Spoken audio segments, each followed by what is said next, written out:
चिड़ियों को दाना पानी देना, हमारे शास्त्रों में इसको सर्वश्रेष्ठ कर्म तो माना ही गया है। लेकिन क्या आप जानते हैं कि जो इंसान भी चिड़ियों को दाना पानी रोज देता है उसकी जिंदगी में क्या फायदे होते हैं? इस वीडियो में हम 10 फायदे के बारे में बात करेंगे कि अगर कोई भी इंसान अपनी जिंदगी में चिड़ियों को दाना पानी देता है तो उसको क्या फायदे होते हैं। तो आप मेरे साथ बने रहिए और मेरे चैनल को सब्सक्राइब कर दीजिए। वो पहला है, पुण्य की प्राप्ति होती है। शास्त्रों के अनुसार जीवों को अन्न जल देना बड़ा पुण्य माना गया है। अब देखिए, किसी भी इंसान को जो भूखा है, जो गरीब है, किसी भी जानवर को जो भूखा है, अगर आप अन्न जल दे रहे हैं, उसकी भूख प्यास मिटा रहे हैं, तो ये बहुत बड़ा पुण्य है, बहुत बड़ा पुण्य है। मंदिर बनवाने से ज़्यादा बड़ा पुण्य है। दूसरा है, नकारात्मक ऊर्जा दूर होती है। घर के आसपास सकारात्मक कंपन बढ़ने लगते हैं। अब क्या है, चिड़ियों के अंदर कुछ खास एनर्जी होती है। जब आप अपने घर के छत पे, बालकनी में या घर के बाहर चिड़ियों के लिए कुछ रखते हैं खाने पीने के लिए, तो वो जब आते हैं तो अपनी सकारात्मक ऊर्जा लेकर आते हैं। चिड़ियों के पास नकारात्मक ऊर्जा बहुत कम होती है।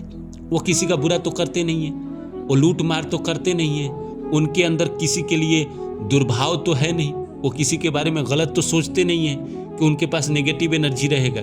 उनके पास सकारात्मक ऊर्जा होता है, तो वो लेकर आते हैं। तो आपके भी जब घर के आसपास वो लेकर रोज सकारात्मक ऊर्जा आएंगे तो आपका भी घर कहीं ना कहीं पॉजिटिव होने लगेगा, मन को शांति मिलती है। तीसरा है, चिड़ियों की सेवा करने से तनाव और चिंता कम होती है।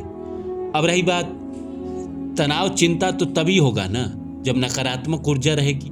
लेकिन नकारात्मक ऊर्जा ही आपकी ज़िंदगी से ख़त्म हो जाए, चला जाए, दूर हो जाए, तो आपके मन शांत होंगे या नहीं होंगे?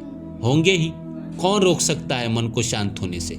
इसीलिए जो इंसान भी चिड़ियों को रोज़ दाना पानी देता है, सेवा करता है, उसके ज़िंदगी में उसको पुण्य की प्राप्ति होती है। उसके ज़िंदगी से नकारात्मक ऊर्जा दूर होते हैं, मन को कहीं ना कहीं शांति मिलती है। ये सारी चीज़ें उसके सेवा करने से, जल देने से, भोजन देने से, दाना देने से उसके जीवन में होने लगते हैं। चौथा है, भाग्य में सुधार। कई मान्यताओं में इसे अच्छा कर्मों से जोड़कर देखा गया है। अब अच्छा कर्म क्यों नहीं है? देखिए, एक बात बताइए, आप खुद सोचिए कि जब आप भूखे होते हैं, जैसे मैं मान लीजिए मैं कभी भूखा हूँ और मुझे बहुत भूख लगी है और मेरे पास पैसे नहीं हैं, और उस समय कोई दोस्त अचानक मिल गया और उसने कहा कि चलो कुछ खाते हैं, चलो मैं अब तुमको ये खिलाता हूँ, और आप गए और आपने जो भोजन ग्रहण किया, तो आपकी आत्मा से उस दोस्त के लिए कैसी पुकार आती है? जिसने ये सिचुएशन देखा हो वो खुद जानता है। तो ऐसा ही कर्म आप पक्षियों के साथ कर रहे हैं कि वो भूखा है, प्यासा है, और आप उसको दाना पानी दे रहे हैं। तो इस मान्यता क्या है? ये अच्छा कर्म है, घर में सुख शांति आती है। पांचवा है कि नियमित दाना पानी देने से लक्ष्मी की कृपा बढ़ती है। अब देखिए, आप किसी का भला कर रहे हैं तो आपका भी तो प्रकृति भला करेगा। ये दुनिया का एक ही रूल है, जो आप करोगे वो आप भरोगे। अच्छा करोगे तो अच्छा मिलेगा, बुरा करोगे तो बुरा मिलेगा। तो ये सारे जो कर्म है जो हम कर रहे हैं, ये अच्छे कर्म है। किसी को किसी प्यासे को पानी पिलाना, किसी को भोजन कराना, ये सब अच्छे कर्म है। तो अच्छे कर्म है तो प्रकृति भी तो आपके साथ अच्छा करेगा। तो माँ लक्ष्मी की कृपा आपके ऊपर बनी रहती है कि ताकि आपके जीवन में कोई चीज़ की कमी ना हो और आप लोगों को खिलाते पिलाते रहे, पक्षियों को दाना डालते रहे, चिड़ियों को दाना डालते रहे। छठा है, करुणा और दया का भाव बढ़ता है।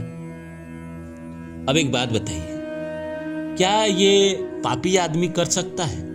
जो क्रूर है, आत्मा से सही नहीं है, जो किसी के बारे में अच्छा नहीं सोचता है, क्या ये काम कर सकता है? नहीं कर सकता है। ये काम तो वही कर सकता है जो दिल का सच्चा है, अच्छा है, जिसके दिल में, हृदय में कहीं ना कहीं करुणा है, दया है। तो कहीं ना कहीं ये सब करने से तो ऑलरेडी उसके अंदर करुणा, दया है। ये सब करने से और उसके अंदर ये भाव बढ़ जाएंगे। भगवान ने ही चुना है उसको, ऐसे तो वो आया नहीं है। सातवां है पितृ दोष शांति में सहायक। कुछ लोग इससे पितरों की तृप्ति से भी जोड़ते हैं। पितृ जो हमारे इस संसार में नहीं है, जैसे मान लीजिए आपके खानदान के कोई भी इंसान जो अब दुनिया में नहीं रहे, चाहे आपके वो दादा हो, परदादा हो, आपके पिता हो, आपकी माँ हो, आपकी दादी हो, आपकी परदादी हो, जो भी संसार में नहीं हो, हमारे पितृ हैं। तो उनकी आत्मा कई बार ऐसा होता है कि तृप्त नहीं हो पाता है, कहीं न कहीं उनको जन्म नहीं मिला होता है, तो वो पितृ बनकर इस संसार में घूमते रहते हैं। तो अगर आप अच्छे कर्म करते हैं तो हो सकता है उनकी आत्मा को बड़ी तृप्ति मिले, उनको मोक्ष प्रदान हो, उनका जन्म दूसरा हो जाए। तो ये सारे कर्म अच्छे हैं। विशेषकर कौवा को रोटी खिलाने से पितृ बहुत प्रसन्न होते हैं। आठवां है प्रकृति से जुड़ाव बढ़ता है। पर्यावरण संतुलन में योगदान मिलता है। अब पर्यावरण की मैंने कहा ना कि आप जो करोगे वो आपको मिलेगा। पर्यावरण की सहायता आप करो, पर्यावरण आपकी सहायता करेगा। नवा है बच्चों में अच्छे संस्कार आते हैं।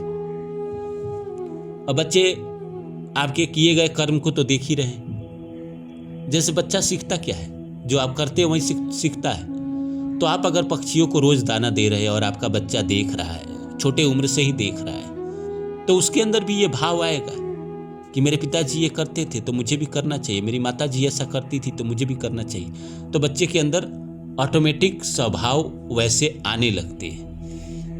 10वां है ईश्वर की कृपा के संकेत मिलते हैं।